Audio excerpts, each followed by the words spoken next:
ঘুমিয়ে গেছে শান্ত হয়ে আমার গানের বুলবুলি।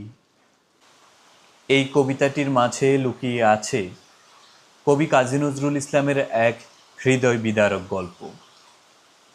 কবিকে অনেকে হতবাগাও বলেছেন।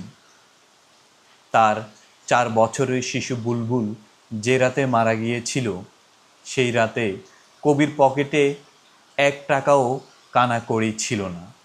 অথচ দাফন কাফন, গাড়িতে করে দেহ নেওয়া ও গোরস্থানে জমি কেনার জন্য দরকার ছিল 150 টাকা। সে সময়ে 150 টাকা মানে অনেক টাকা। এত টাকা কবি কোথায় পাবে?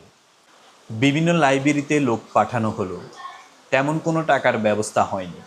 শুধুমাত্র ডিএম লাইব্রেরি 35 টাকা দিয়েছিল। এখনও অনেক টাকা বাকি। তাই কবি তার সন্তানের মরদেহ রেখে গেলেন অন্য একটি প্রকাশনালয়ের কাছে। সেখানে গিয়ে প্রকাশকের কাছে টাকা চাইলেন। প্রকাশক কবিকে বললেন, এই মুহূর্তে একটি কবিতা লিখে দিলে 100 টাকা দিবেন। সন্তান হারানোর বেদনা নিয়ে ভারাক্রান্ত হৃদয়ে নিরুপায় হয়ে কবি তখন এই কবিতাটি লিখে দেন।